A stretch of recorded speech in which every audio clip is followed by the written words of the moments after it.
Daniel की पुस्तक पहला अध्याय उसका 8 वचन में लिखा है, परंतु दानियल ने अपने मन में ठान लिया कि वह राजा का भोजन खाकर और उसका दाखमधु पीकर अपने आप को अपवित्र नहीं होने देगा।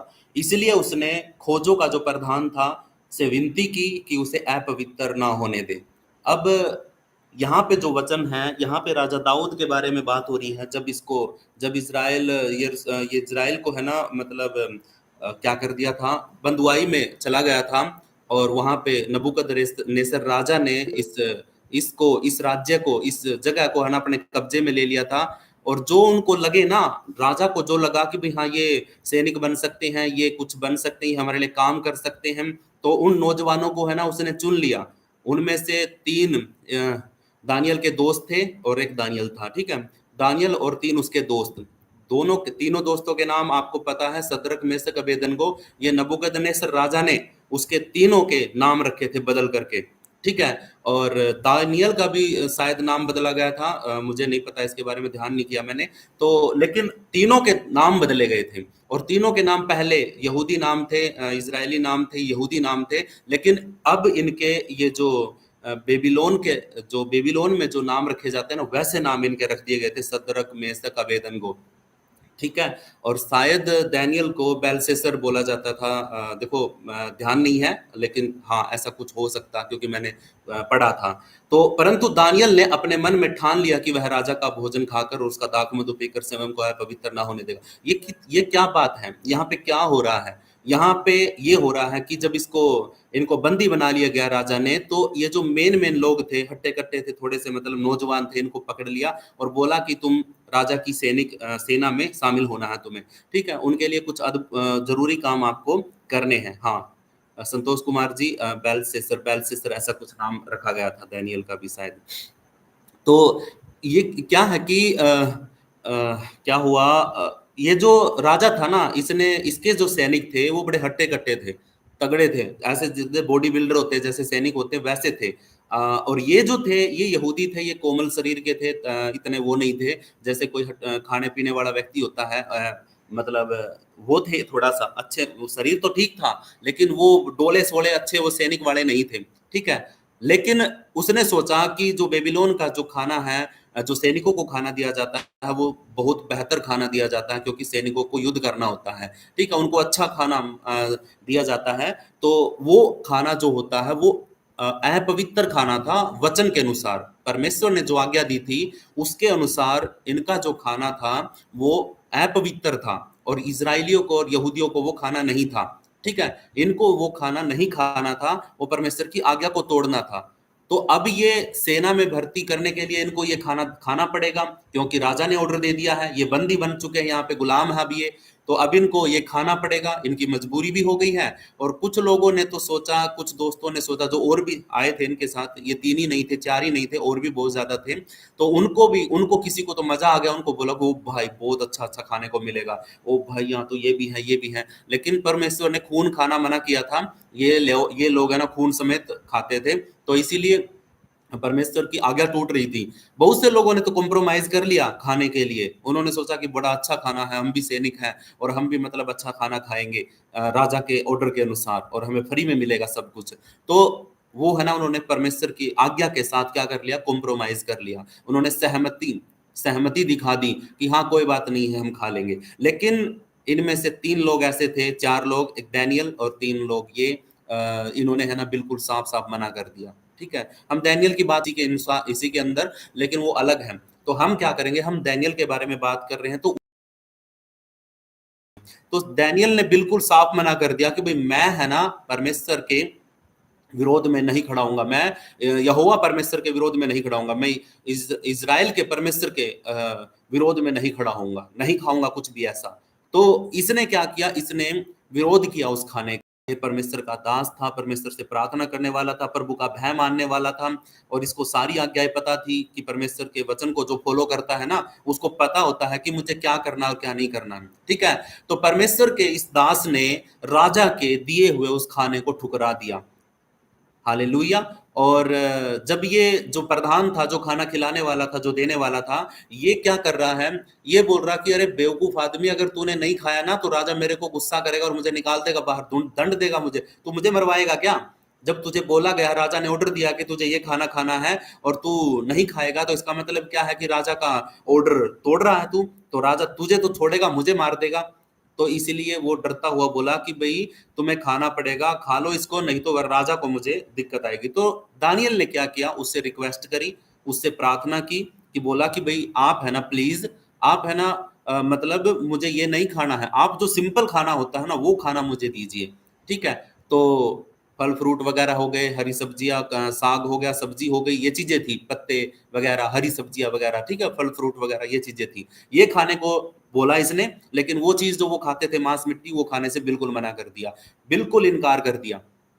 अच्छा, तो फिर क्या हुआ, राजा आया, राजा को बोला गया, प्रधान ने बोला, उस खाने खिलाने वाले प्रधान ने, कि राजा दानियल मना कर रहा है कि वो खाना ये नहीं खाएगा। तो राजा ने आकर के खुद बोला कि अगर तू अगर वो खाना नहीं खाएगा ना, तो एक एक डिफरेंस हो जाएगा तुम्हारे में और हमारी सेना में।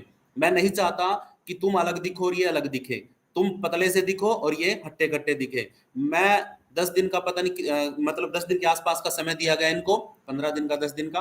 और तो उसमें बोला गया कि अगर तेरी शकल ठीक है, तेरी शकल अगर है ना इनसे मैच नहीं करी ना, तेरा चेहरा पिचका हुआ और उदास दिखा और ये हट्टे खट्टे दिखे, तो फिर मतलब ये चीज बर्दाश्त नहीं करेगा राजा, वो कुछ ना कुछ दंड उसको जरूर देगा। लेकिन उसको बोला गया कि जो तुझे इच्छा है तेरी, तुझे खाने को देता हूं, लेकिन तेरे चेहरे से नूर और तेरे चेहरे का जो चमक है वो कम नहीं होनी चाहिए, ठीक है, तेरा बल कम नहीं होना चाहिए, तेरा शरीर हट्टा कट्टा दिखना चाहिए, मुझे नहीं पता तू कैसे करेगा, ठीक है, तेरी मर्जी का तुझे खाने के लिए दिया जाता है। ये देखो, परमेश्वर का अनुग्रह जब होता है ना किसी व्यक्ति के ऊपर, एक बात कहता हूं कि खाने के लिए अ, खाने के लिए मत जियो, जीने के लिए खाओ। क्या बोलता हूं मैं, कि खाने के लिए मत जियो, जीने के लिए खाओ। जीने के लिए, खाने के लिए थोड़ा भी जरूरी है, सिंपल भी खा लेते हैं, 2 रोटियों से भी काम चल जाता है, और कुछ लोग तो पानी पानी से भी काम चला लेते हैं। लेकिन कई बार है ना खाना देखने के बाद है ना हमसे रहा नहीं जाता, हम ठूस ठूस के खाने लग जाते हैं और फिर बोलते हैं कि देखो, एक बात बताऊं, मैं कई बार है ना इस चीज को महसूस करता हूं कि खाने के ऊपर बात हो रही है। जब पैसे नहीं थे, शरीर कमजोर था, पैसे हो गए, खाना ठूस ठूस के खाया, और ऐसे मोटे तगड़े हो गए कि अब क्या कर रहे हैं, पहले तो मेहनत कर रहे थे खाने के लिए, और अब मेहनत कर रहे हैं अब मेहनत कर रहे हैं, पहले तो तगड़ा होने के लिए मेहनत कर रहे थे, मोटे हो जाए तो हट्टे खट्टे हो जाए, और उसके बाद फिर है ना जिम में जा करके और योगा कर करके अपने शरीर को, अपने पेट को कम करने के लिए मेहनत कर रहे हैं। मैंने कितने सारे लोग देखे हैं, जब वो अपने पीक पॉइंट पे जाने से पहले, जब वो अपने स्ट्रगल लाइफ में होते हैं, जब वो मेहनत कर रहे होते हैं, उस टाइम पे है ना उनका काम अच्छा चल जाता है ना, तो मोटे तगड़े हो जाते हैं, बड़ा अच्छा अच्छा खाना खाते हैं, अच्छे अच्छे पेट उनका बाहर निकल आता, बड़े पैसे होते हैं उनके पास, ठीक है। एक समय पर वो क्या होता है उनका, जब उनको डॉक्टर बोलता है ना तेरा बीपी बढ़ गया, तेरे को बाई और क्या बोलते हैं गठिया बाव हो गया है, और तेरा ये है, तेरा ये हो गया है, फिर क्या करता है वो, फिर डॉक्टर बोलता है कि भाई मीठा नहीं खाना ठीक है, फिर उसको बोलता है तुझे ये नहीं खाना, वो नहीं, पहले तो बड़ी मस्ती से जो कुछ भी फंसता था वो खा लेता था, लेकिन बाद में जब इन्फेक्शन होने लग गया, जब शरीर में कमजोरी आने लग गई, दिक्कत आने लग गई, तो फिर डॉक्टर बोलता है कि भाई अब तुझे व्यायाम एक्सरसाइज करने की जरूरत है। पहले मेहनत कर रहा था पेट को भरने के लिए, अब पेट को बढ़ाने के लिए, अब मेहनत कर रहा पेट को घटाने के लिए, ठीक है। जिंदगी ऐसे बीत जाएगी, पहले बढ़ाने में बीत गई आधी, और आधी बीत जाएगी घटाने में। तो परमेश्वर के आगे हमें खाने को ज्यादा में अहमियत नहीं देनी है, और डैनियल भी है ना यही बात हमें सिखाता है कि हमें परमेश्वर की आज्ञा को नहीं तोड़ना है, और पूरी बाइबल हमें यही सिखाती है कि हमें आज्ञा को नहीं तोड़ना है। और प्रभु भी कहता है, कुछ लोग बोलते हैं कि बाइबल परमेश्वर का वचन प्रेम है, परमेश्वर प्रेम है, अरे प्रेम है, लेकिन कुछ लोग बोलते हैं ना कि मैं तुझसे प्रेम करता हूं, प्रभु पता है क्या बोलता है, बोलता है कि यदि तुम मुझसे प्रेम करते हो तो मेरी आज्ञाओं को मानोगे। मेन मकसद जो है, मेन जो बात निकल के आती वो है आज्ञाकारिता, आज्ञा को फॉलो करना, जो परमेश्वर ने बोल दिया उसको पूरा करा है या नहीं किया है।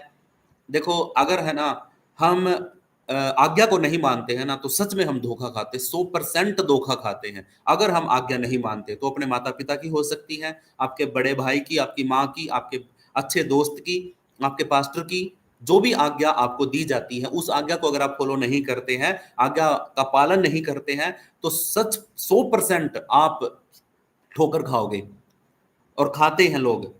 इसीलिए आज्ञाकारिता के लिए परमेश्वर बड़ा स्ट्रिक्ट है। ठीक है, बड़ा स्ट्रिक्ट है। आदम और हवा को एक आज्ञा तोड़ने की वजह से अदन की वाटिका से बाहर निकाल दिया था। निकलो बाहर, तुम जब मेरी आज्ञा ही नहीं मानते हो तो निकलो बाहर तुम। ठीक है, तो आज भी कितने सारे लोगों ने परमेश्वर की आज्ञा को तोड़ा और वो है ना ऐसी ठोकर खाए, ऐसी ठोकर खाए। और इजरायली लोग भी, ठीक है, जिनके लिए परमेश्वर ने इतना कुछ किया, इतनी इतना कुछ किया परमेश्वर ने, चुनी हुई जाति, चुने हुए लोग, ठीक है, थोड़े थे लेकिन फिर भी बढ़ गए। परमेश्वर ने वादा किया, उन लोगों ने कितनी बार परमेश्वर को विरोध किया, परमेश्वर की आज्ञा को तोड़ा। आपको पता है बिलाम की कहानी के बारे में? बिलाम के टाइम पे इजराइलियों को परमेश्वर ने आशीष दी थी कि भाई हाँ, जब जिनको मैं मतलब आशीष दे चुका हूं तो तेरी हिम्मत कैसे हो गई तू उनको श्राप देने का, तू उनको श्राप दे देगा। बिलाम को सीधा टक्कर ले गया था परमेश्वर।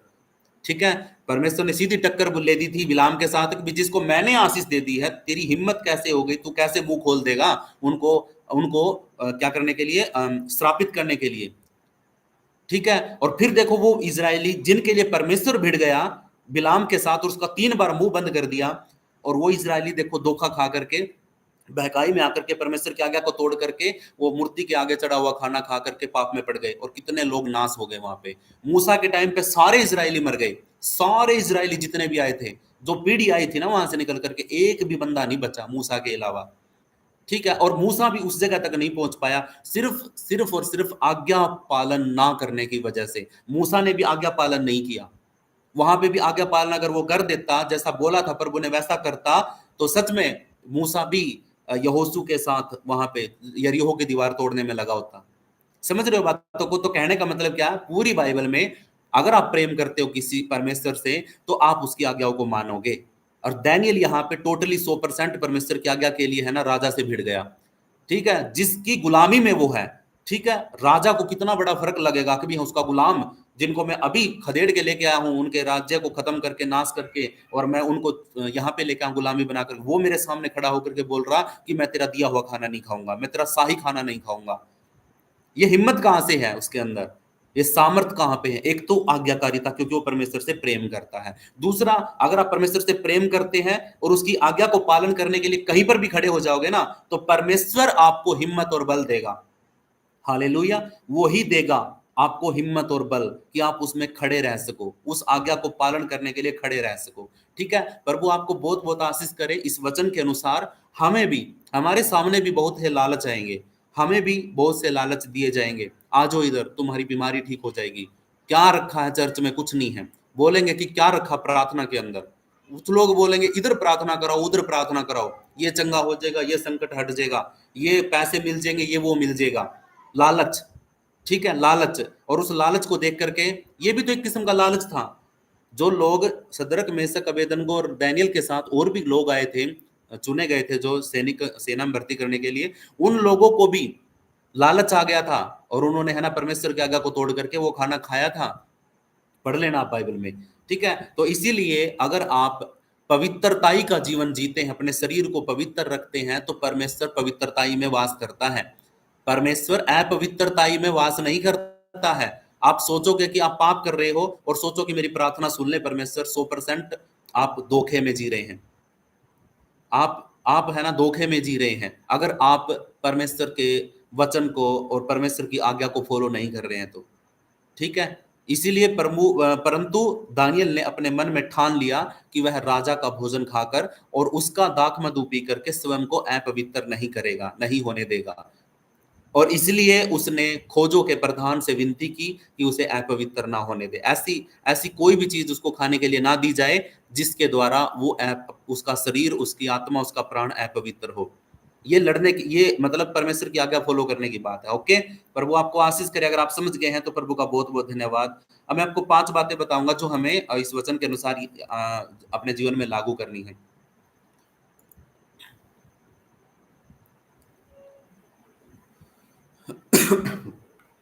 पहला है निर्णय में स्थिर रहना। आपका निर्णय है ना, आपका फैसला जो है उसमें मजबूत खड़े हो जाओ। अगर आपने बोल दिया कि भी हाँ मैं यीशु मसीह पर विश्वास करता हूं तो करता हूं, मैं यीशु के लिए यीशु मेरा परमेश्वर है तो है। ठीक है, अगर आपने बोल दिया कि भाई हाँ मैं प्रार्थना करता हूं तो करता हूं भाई, मैं यीशु को मानता हूं तो मानता हूं, ये निर्णय जो ले लिया उसमें स्थिर हो जाओ, उसमें मजबूत हो जाओ, क्योंकि वो आपका निर्णय गलत नहीं है। जिस जिस निर्णय को आपने थामा है वो परमेश्वर की ओर से है। ठीक है, तो इसलिए परमेश्वर का युद्ध है, युद्ध तुम्हारा नहीं है, वो तुम्हारे लिए लड़ेगा और तुम्हारी को हिम्मत और बल देगा। परिस्थितियां कैसी भी हो, हमें परमेश्वर की आज्ञा का पालन करना चाहिए, ये बात हमें लिख लेनी चाहिए। हालात बहुत आएंगे, लालच आएंगे, बुराइयां आएंगी, शैतान लालच देगा, यीशु मसीह को भी दिया था। ठीक है, यीशु मसीह को भी दिया था लालच कि भी हाँ आ जाओ मेरे पास, मेरे पैरों में झुक जाओ, मैं तुम्हें सब कुछ दे दूंगा। हमें भी मिलेगा लालच। कोई दूसरी औरत, कोई दूसरा भाई, कोई दूसरी बहन बोलेगी कि हाँ मतलब मुझे तुम अच्छे लगते हो। ये एक लालच है, ये एक नरक की बुलाहट है।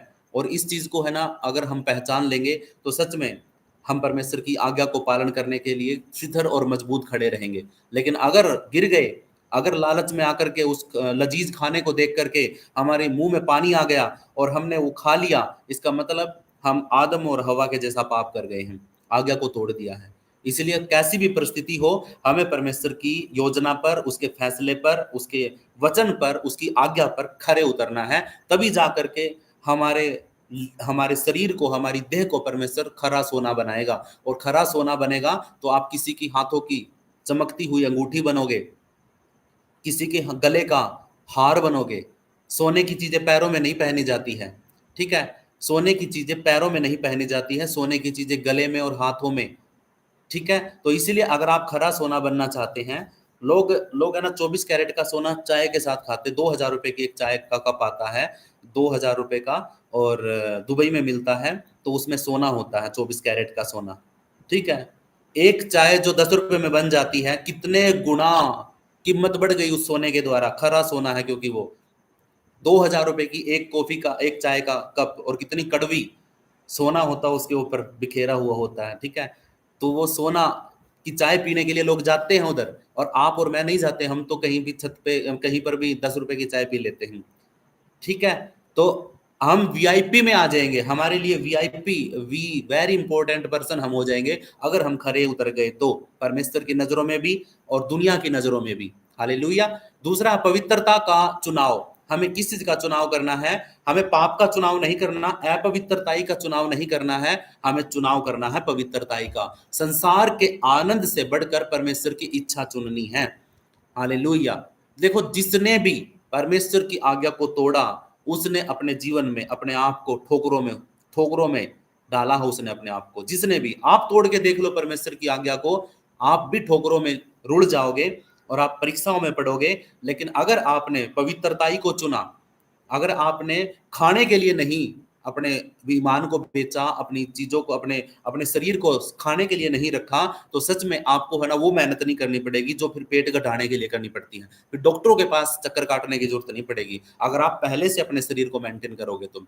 यही बात है, अभी समय अपने शरीर, अपने जीवन को पवित्रताई में बढ़ाओ, तो परमेश्वर पवित्रताई में वास करता है और आपको वो पवित्र करेगा और भी। हालेलुया। आप धार्मिक नहीं हो, आपके कामों से धार्मिकता आपके ऊपर नहीं आ रही है, यीशु मसीह के द्वारा हम धार्मिक ठहराए गए हैं। ठीक है, उसी के द्वारा हमें पवित्र ठहराया गया, क्योंकि सत्य का आत्मा और पवित्र आत्मा जब हमारे अंदर आता है तो वो हमें पवित्र करता है।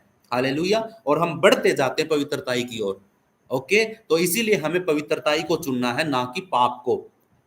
कोई भी लालच आ जाए, कोई भी बातें आगे खड़ी कर दे, बेशक कुछ भी हो, मैं डायरेक्ट बोलने वाला हूं, लेकिन फिर भी आप समझदार हैं कि मैं किसी भी चीज को इस चीज में डरता नहीं हूं, ना मैं घबराता हूं, मैं बोल देता हूं, बोल्ड हूं मैं इन चीजों में कि अगर आपको कोई भी कोई भाई है मेरा, कोई बहन है मेरी, आप चाहे कितनी भी उम्र के हो, मैंने देखा है 60-60 साल के लोग है ना दूसरी औरत के साथ संबंध में रहते हैं।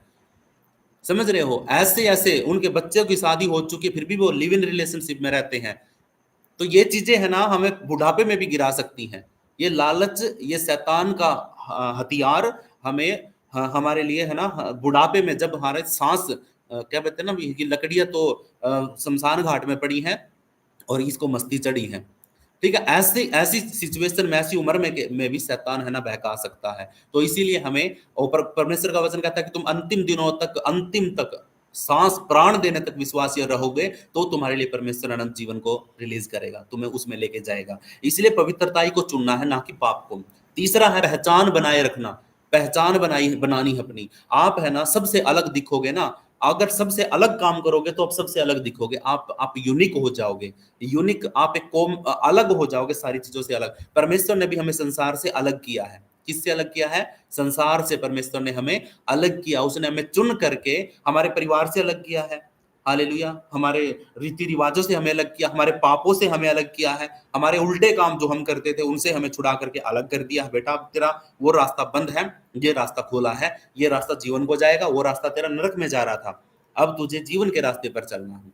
पहचान बनाए रखना। दुनिया के बीच में भी हमें अपनी आत्मिक पहचान नहीं खोनी चाहिए।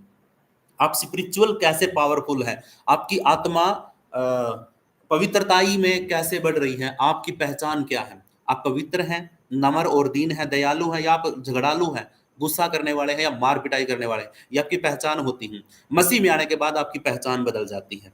आप जो थे ना वो बपतिस्मा लेने से पहले थे। जिस दिन आपने बपतिस्मा लिया, अब आपका जीवन बदल गया है। जिस दिन आपने पवित्र आत्मा से बपतिस्मा लिया, उस दिन आपका मन बदल गया। जिस दिन आपने पानी का बपतिस्मा लिया, डुबकी वाला, उस दिन आपका पिता पुत्र पवित्र आत्मा के नाम से, उस दिन आपका शारीरिक जीवन बदल गया। ओके। तो पहचान आपकी जो प्रभु ने आपको दी है उसको बनाए रखना है। आप है ना बड़ी भीड़ के अंदर भी अलग से चमकोगे अगर आप पवित्र हो तो। अब पापियों की भीड़ में हर जगह पर लूट मची हुई है, पाप की, लोगों की, लड़कियों की। सदोम और गमोरा का नाम सुना होगा आपने, सेम सिचुएशन। नूहा का समय सुना होगा आपने, सेम सिचुएशन अभी जो समय चल रहा है। मैंने एंड टाइम के ऊपर एक वीडियो बनाया है और कोई नहीं देख रहा उसको। साढ़े 800-900 लोगों ने देखी, बस 800 850 लोगों ने 2 दिन के अंदर। कोई नहीं देख रहा है ऐसी वीडियो को। हाँ भी वीडियो बना दूं मैं, आपकी बीमारी के लिए 5 वचन बाइबल के अंदर से, लाखों व्यू आएंगे उसके ऊपर। शैतान को आपके घर से कैसे निकाले, ऐसी वीडियो का टाइटल डाल करके बना दूं, आप तुरंत सारे के सारे लोग उस वीडियो को शेयर करोगे, देखोगे, लाइक करोगे। और एंड टाइम अभी जो हमारे जीवन में चलने वाला है, रैप्चर होगा, उसके बाद क्या होगा, उसके बाद क्या होगा, उसके बाद क्या, एक एक मतलब नई पृथ्वी और नए आकाश और नई पृथ्वी के समय तक का मैंने पूरा वीडियो के अंदर डिटेल में डाला। और वीडियो में पूरा 3-4 दिन, हफ्ता लग गया मेरे को वीडियो बनाने में। सारे फोटो डाउनलोड करना, फिर उनको सेटिंग करना, आवाज लगाना, रिकॉर्ड करना। ठीक है, बहुत मेहनत। मैंने एक बात तो देखी है, मैं अगर मैं वीडियो पे ज्यादा मेहनत ना करूँ ना तो वो वीडियो वायरल हो जाती है, वो चलती है। और जिस पे मैं मेहनत करता हूँ, पूरा सब कुछ उसमें डिटेल डालता हूँ, उस पर वो वीडियो नहीं चलती है। तो वही बात है, आज का टाइम है ना, बुराई का समय है। बुराई चीज वायरल हो जाती। आप रील्स देखो, ऐसी ऐसी गंदी रील्स वायरल हो जाएंगी, लाखों करोड़ों लोग देखेंगे उनको। और जो अच्छाई है ना, जो अच्छा है, अच्छा कंटेंट बनाता है, उसकी वीडियो कभी वायरल नहीं होती है। वो सिर्फ है ना ऐसे ही हताश रहता है, टूटा हुआ सा रहता है कि इतनी मेहनत करी, क्या करूं, आगे से नहीं बनाऊंगा, आगे से मैं छोड़ दूंगा इस चीज को, मैं सिंपल सा बनाऊंगा, कोई देखेगा देख लेगा, ना तो ना सही। ठीक है। फिर लोग, फिर यूट्यूबर क्या करते हैं, फिर जैसे मेरे जैसे, फिर वही वीडियो बनाते हैं कि भाई हाँ बस बीमारी के लिए प्रार्थना करते रहो, बस चंगाई के लिए प्रार्थना करते रहो, बस यही। लेकिन जो अनंत जीवन देगा, जो उद्धार देगा, वो वचन आपसे मिस हो जाएगा, वो आपके जीवन में काम नहीं कर पाएगा। फिर मिल जाएगी बीमारी की चंगाई। अरे दुनिया के लोग ऐसे ऐसे जादू मारते हैं, जाते ही झाड़ा झाड़ा लगाते बुखार उतर जाता है, ऐसे लोग हैं। ठीक है, क्योंकि ये समय संसार के ऊपर शैतान का सरदार का राज्य है यहाँ पे, तो वो बीमारी को ठीक कर सकता है। शैतान, ठीक है, शैतान आपकी बीमारी को चंगा कर सकता है। शैतान आपके घर में आशीष लेके आ सकता है। शैतान आपको वो सारी चीजें दे सकता है जिसकी आपको जरूरत है, जिसके पीछे आप भाग रहे हैं। हालेलुया। लेकिन एक चीज जो उसके पास कभी नहीं है, उसके लिए भी नहीं है, वो है अनंत जीवन, जो परमेश्वर तुम्हें दे सकता है। शैतान के लिए अनंत जीवन नहीं है, उसके लिए तो अनंत काल का आग में जलना, नरक काल है उसके लिए तो। लेकिन आपके लिए परमेश्वर ने अनंत जीवन तैयार किया है। लेकिन शैतान आपको वो चीज नहीं दे सकता, क्योंकि उसके पास है ही नहीं है। जो चीज उसके पास है वो वही दे सकता है आपके पास, आपको वही दे सकता है। लेकिन जो परमेश्वर के पास है, वो जीवन सिर्फ परमेश्वर ही आपको दे सकता है। सिर्फ चंगाई और छुटकारे के लिए ही अगर आप भाग दौड़ कर रहे हैं, तो इसका मतलब है आप यहाँ के रहने वाले बसिंदे हैं, यहीं की रहना चाहते हैं। और एक दिन आएगा जब यहाँ से उड़ जाओगे ना, फिर आपको याद आएगा कि भाई हाँ, पास्टर जितेंद्र ने ये बात बोली थी और उस दिन मैंने उसकी सुनी नहीं। मैंने सोचा कि भाई हाँ, पहले चंगा होना बहुत जरूरी है, छुटकारा पाना बहुत जरूरी है, तब जाकर के बाकी की बातें देखेंगे। अरे शरीर नहीं बदल रहा तो आत्मा को ही बचा लो। मैं तो एक बात बोलता हूं शुरू से ही कि अगर आप देखो, शरीर का तो नाश 100% लिखा है कि मिट्टी है, मिट्टी में मिल जाएगा। चाहे आप चंगे होके जी लो, चाहे आप दुखी होके जी लो, शरीर का तो नाश एक दिन होना ही होना है। वो मैं भी हूं, आप भी हो, सब कोई है। कितना बड़ा धार्मिक हो, कितना बड़ा पापी हो, नाश तो होना ही है शरीर का। लेकिन आत्मा को तो बचा ही सकते हैं। अपनी आत्मा को तो बचा ही सकते हैं। जब एक द्वार हमारे सामने खोला गया परमेश्वर की ओर से कि भाई तुम है ना पवित्रताई का जीवन जियो और फालतू की चीजों में ध्यान मत दो, पवित्रताई का जीवन जियो, तो तुम्हारी आत्मा बचाई जाएगी। हालेलुया। अगर आत्मा बच गई ना तो शरीर परमेश्वर बना के दे देगा आपको, और महिमा का शरीर देगा जब वो आपको उठाएगा। इस बात को लिख लो आज कि जिस दिन तक, अंत तक अगर आप है ना अपनी आत्मा को बचा के है ना, तो अगर आप शरीर को बचाने के लिए फिर रहे हो तो आपकी आत्मा का नाश हो जाएगा और शरीर का तो नाश होना ही होना है। लोगों से मत डरो जो आपके शरीर का नाश कर सकते हैं, उससे डरो जो आत्मा का और शरीर का दोनों का नाश कर सकता है। हालेलुया। तो हमें अपनी पहचान को बनाए रखना है कि आप पवित्र हो, परमेश्वर ने आपको पवित्र ठहराया है, अपनी पहचान को खोना नहीं है। चौथा है विश्वास पर दृढ़ रहना। हमें अपने विश्वास, हमारा विश्वास क्या है? हमारा विश्वास यही है कि यीशु मसीह मेरे पापों के लिए मारा गया, गाड़ा गया और तीसरे दिन मुर्दों में से जी उठा, और उसके बाद वो हमारे को दिखा, 40 दिन तक हमारे साथ रहा, फिर बादलों में उठा लिया गया और आज भी पवित्र आत्मा के रूप में हमारे बीच में कार्य करता है, और एक दिन बादलों पर ही वो वापिस आएगा। ये हमारा विश्वास है, इसी पर मजबूत रहो, यही आपको अनंत जीवन देगा। बस पांचवा, परमेश्वर की कृपा। देखो वहां पे दानियेल की तरह हमें अपने विश्वास के लिए खड़ा होना है। आपका विश्वास किस पर है? परमेश्वर पर है, यीशु मसीह पर है, या फिर आप खाना देख करके अपना विश्वास साइड में रख सकते हैं? ये आपको देखना है। परमेश्वर की कृपा पाना, ये हमारे लिए जीवन में अप्लाई करना। किसकी दया चाहिए हमें? लोगों की। किसकी बड़ाई चाहिए? लोगों की। अगर मैं यहाँ पे बैठा हूं, आप मुझे सराहते हैं, ठीक है, मैं तारीफ की वजह से शैतान के राज्य में जा चुका हूं और निकल के बड़ी मुश्किल से आया हूं। तारीफ की वजह से लोग है ना तारीफ करते हैं ना, ओ बड़ा अच्छा है, बड़ा अच्छा है। ये बड़ा अच्छा जो शब्द है ना, ये सिर्फ परमेश्वर के लिए है। तारीफ हो परमेश्वर की।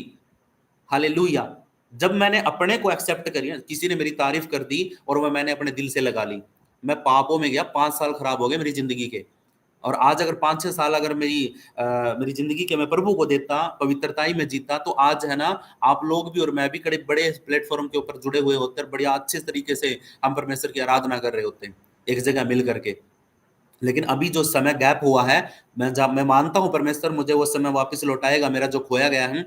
लेकिन अगर मैं अपनी उस तारीफ को अपने लिए एक्सेप्ट कर रहा हूं तो वो मेरे गिरने का कारण है 100%। आपको भी अगर कोई सराह रहा है तो सराहे में नहीं आना है। आपकी कोई तारीफ कर रहा है तो तारीफ नहीं लेनी है। आप कितनी बार बोलते हैं कि पास्टर जी आपने प्रार्थना किया, मैं क्या जवाब देता हूं आपको? मैं क्या जवाब देता हूं? परमेश्वर को तारीफ मिले, सारी महिमा प्रभु को मिले, उसने किया है, मैंने कुछ नहीं किया है। ये मेरा एक मेन बात है जो मैं करता हूं हर बार, क्योंकि मैं वो करके देख चुका हूं। अगर मैंने किसी के लिए कुछ किया, उसने मेरी तारीफ कर दी, तो मैंने उसको अपने दिल से लगाया, जिसकी वजह से मैं पाप में गिरा। लेकिन मैंने वो तारीफ अपने पास नहीं रखनी। अब मैं उस तारीफ को नहीं रखूंगा। मुझे तारीफ परमेश्वर से चाहिए बस। आपकी तारीफ अगर परमेश्वर कर रहा है तो आपसे बड़ा धन्य व्यक्ति कोई धरती पे है ही नहीं है। पूरी दुनिया के अंदर से परमेश्वर ने आयुब का नाम लिया, क्योंकि आयुब के ऊपर परमेश्वर की कृपा अनुग्रह थी। क्यों थी? क्योंकि आयुब उसकी आज्ञा पालन करता था, वो पवित्रताई का जीवन जीता था, हर दिन बलिदान चढ़ाता था परमेश्वर को, हर दिन पापों की क्षमा मांगता था। और हम क्या करते हैं? हम तो एक बार तौबा कर ली बस, जिस दिन बपतिस्मा लिया था, उसके बाद आज तक अपनी गलती मानी ही नहीं है। क्या उसके बाद कोई पाप नहीं किया? हर रोज पाप करते हैं, जीभ से, मुंह से, मन से, हर दिन पाप करते हैं। तो हमें परमेश्वर की कृपा पानी है, ना कि लोगों की।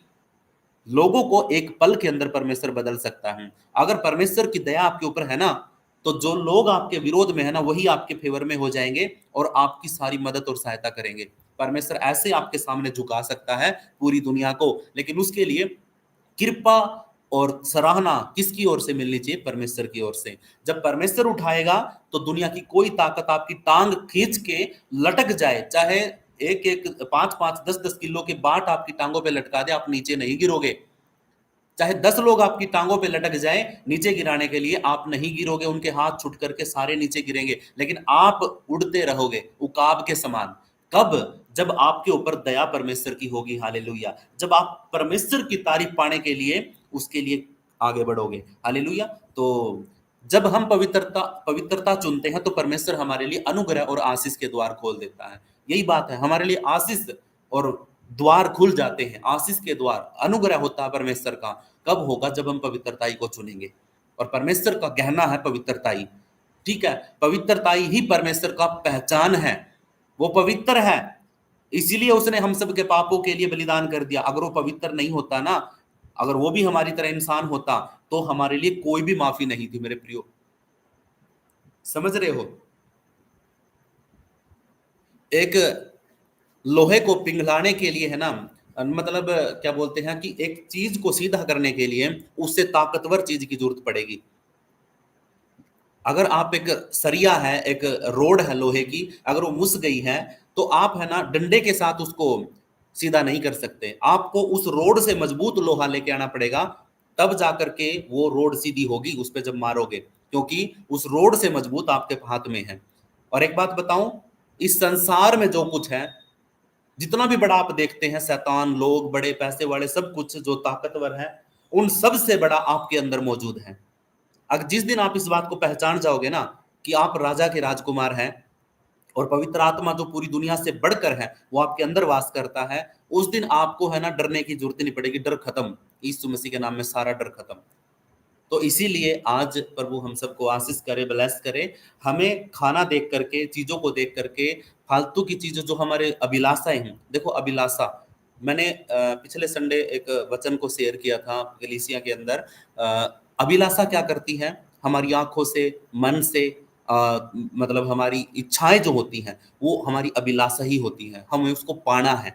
जब हमें किसी चीज को देख लेते हैं और उस चीज की मन में सोचना शुरू कर देते हैं, तो वो क्या कर रही है? हमारे अंदर अभिलाषा प्रेग्नेंट हो रही है, एक प्रोसेस चल रही है। अभिलाषा प्रेग्नेंट होकर के पाप को जन्म दे देगी। हालेलुया। पाप का मतलब क्या है कि उस चीज को पाने के लिए आप कुछ भी 2 नंबर का काम कर दोगे, गलत काम कर दोगे, चोरी कर लोगे, आप उस चीज को पाने के लिए गलत तरीके का इस्तेमाल करोगे, आप उस चीज को पाने के लिए आप पाप करोगे। क्या हुआ? एक चीज आपने देखी आंखों के द्वारा, और उस आंखों के द्वारा आपके माइंड के अंदर प्रोसेस हुआ, वो एक प्रेगनेंसी, आप डिलीवरी, क्या बोलते हैं उसको, आप प्रेग्नेंट हो गए। ठीक है, किस चीज की वजह से? आपने कुछ आंखों से देखा, आंखों के देखने से आपके अंदर एक प्रोसेस हुआ और आप प्रेग्नेंट हो गए। और प्रेगनेंसी क्या होगी? गर्भ गर्भ धारण कर लिया आपने पाप का। आपके अंदर एक पाप आएगा, और वो पाप क्या करेगा? जब वो डिलीवर होगा ना, जब पाप डिलीवर होगा, तो उसकी सजा क्या है? मृत्यु। पाप मृत्यु को लेके आता है। आपकी अभिलाषा पाप को लेके आती है और पाप मृत्यु को लेके आता है। ये 3 स्टेप याद रखना हमेशा। आपका फिर क्या करता है? अभिलाषा गर्भवती होकर के पाप को जन्म देती है और पाप मृत्यु को जन्म देता है। अब आप सोच के देखो कि आपको मृत्यु चाहिए है या फिर आपको जीवन चाहिए है। परमेश्वर ने आपकी जुबान क्यों है? आप जीवन को चुन लो, मृत्यु को छोड़ दो। आप जीवन ही को चुन लो और अपने मुंह से आशीषों को और बरकतों को अपने मुंह से बोलना शुरू करो अपने ऊपर, और प्रभु सच में आपको जीवन देगा यीशु मसीह के नाम में। हालेलुया। प्रभु का धन्यवाद। यीशु मसीह के नाम से हम परमेश्वर का धन्यवाद करते हैं। आइए आंखों को बंद करते हैं, छोटा सा प्रार्थना करते हैं। सर्वशक्तिमान ईश्वर, परम प्रधान परमेश्वर, राजाओं के राजा, प्रभुओं के प्रभु, हम आपका धन्यवाद करते हैं आज के दिन के लिए, आज के समय के लिए। प्रभु आप पवित्र हैं, हमें भी पवित्र करिए। तेरी पवित्रताई ही हमें पवित्र करे यीशु मसीह के नाम में। प्रभु जी, सारा आदर, सारी महिमा प्रभु आपके नाम को देते हैं। और आज पिता परमेश्वर, आपने दानियेल के द्वारा पिता परमेश्वर हमें अद्भुत वचन को सिखाया। इससे हमें बड़ी अच्छी शिक्षा मिली पिता परमेश्वर की हमें खाने के लिए नहीं जीना है, हमें जीने के लिए खाना है। पिता परमेश्वर, हमें तेरी आज्ञा को पालन करना है। हालेलुया। अगर हम तुझसे प्रेम करते हैं तो तेरी आज्ञाओं को भी मानेंगे। अगर तेरी आज्ञाओं को मानते हैं तो 100% हम परमेश्वर से प्रेम करते हैं। लेकिन पिता परमेश्वर, आज भी संसार में इतनी सारी चीजें हैं जिनको देख करके एक पल के अंदर हम उनको देख करके परमेश्वर को साइड में रख देते हैं। परमेश्वर को बिल्कुल साइड में रख देते हैं और बोलते हैं कि परमेश्वर शाम को माफी मांग लेंगे, आज तो मुझे ये करना है, आज तो मुझे ये करना है, एक बार में कुछ नहीं होगा, एक बार खा लूंगा कुछ नहीं बिगड़ेगा। आदम ने एक ही बार पेड़ का फल खाया था, एक ही बार खाया था और एक ही बार में धक्के दे करके अदन की वाटिका से बाहर निकाल दिया था। आज एक ही गलती आपके जीवन में पवित्रताई को खत्म कर सकती है। एक गलती आपके पाप को आपके जीवन में लेके आ सकती है और पाप के द्वारा फिर मृत्यु आएगी। अगर आप यीशु मसीह को विश्वास करते हुए भी अगर पाप में फंसे हैं, इसका मतलब है कि आप यीशु मसीह को आज तक जानते ही नहीं हैं और सिर्फ आप छोटी छोटी बातों में गिर जाते हैं। तो इसीलिए गिरते हैं क्योंकि आपने अपना जीवन परमेश्वर को सही तरीके से नहीं सौंपा है। प्रभु, हम आपके हजूरी में, आपकी उपस्थिति में आकर के अपनी देह को, प्राण को, आत्मा को, अपने जीवन को तेरे हाथों में सौंप देते हैं। और प्रभु, तू इसको चला, पवित्र आत्मा तेरी अगुवाई में हमें चला। हमारे बच्चे हैं, हमारे परिवार के लोग हैं और पिता परमेश्वर हमारे परिवार में प्रभु हमें दानियल की तरह ये भी प्रार्थना करनी है। अगर मेरा पति दारू पीता है, मतलब आप बहन हैं और आपका पति दारू पीता, तो आप प्रार्थना करिए प्रभु से कि प्रभु मेरे पति के पापों की क्षमा मैं आपसे मांगती हूँ। आपका बच्चा गलत काम करता है, बोलो कि हे प्रभु मैं अपने बच्चे की तरफ से आपसे माफी मांगता हूँ। मैं अपने पड़ोसी की तरफ से परमेश्वर यहोवा आपसे माफी मांगता हूँ। परमेश्वर यहोवा, दानियल ने ऐसे किया, अपने सारे लोगों के लिए के नाम से के लिए उसने अपने अपने आप प्रार्थना किया। उसके पाप, उन लोगों के पापों की माफी के लिए परमेश्वर से दानियल ने खुद अकेले ने प्रार्थना किया। हमें भी प्रार्थना करना एक दूसरे के पापों के लिए। प्रभु हम सबको बुद्धि समझ दे और हमें ये समय दे कि हम है ना परमेश्वर की वचनों को और उसकी आज्ञाओं को फॉलो कर सके। प्रभु हमें बुद्धि, आत्मा समझ दे ताकि प्रभु परमेश्वर हम तेरी आज्ञाओं को फॉलो कर सके, हम तेरे वचनों पर चल सके। सारा आदर, सारी महिमा हमारे उद्धारकर्ता, मुक्तिदाता प्रभु यीशु मसीह के नाम को देते हैं। विश्वास करते हैं प्रभु कि आपने हमारी प्रार्थना को सुना है और यह वचन हमारे हृदय में लिखा गया है। जितने भी लोगों ने सुना है, जितनी भी बहनों ने, भाइयों ने सुना है, प्रभु परमेश्वर उनके दिल में यह वचन अधिकाई से बसने पाए और हमेशा उनके हृदय में लिखा जाए। जब भी कभी ऐसा भोजन उनके सामने रखा हो और वो भोजन को छोड़ करके परमेश्वर की आज्ञा को पालन करें, वो पवित्रताई को चुने, वो जीवन को चुने, मृत्यु को नहीं चुने। परमेश्वर ऐसा मन और ऐसी समझ हम सबको दे। खुदावन, खरे मनुष्य 10 लोग काफी हैं पिता परमेश्वर कलीसिया में। 10 लोग खरे हैं जो परमेश्वर का भय मानते हैं, वो काफी हैं। भीड़ की जरूरत नहीं है पिता परमेश्वर। भीड़ वाले तो लाखों लोग वहां पे नाश होने के लिए जा ही रहे हैं पिता परमेश्वर। हर कोई भीड़, जहां कहीं भीड़ होगी तो वहां पे लाखों लोग नाश होने के लिए जा रहे हैं। खुदावन परमेश्वर, यह चौड़ा है वो रास्ता जो नरक को जाता है, भीड़ा है वो मार्ग जो जीवन को जाता है। हालेलुया प्रभु, आपका धन्यवाद। प्रार्थना विश्वास के साथ धन्यवाद करते हुए यीशु मसीह नासरी के नाम से मांग लेते हैं। सब बोलेंगे आमीन, आमीन। आमीन आमीन आमीन आमीन आमीन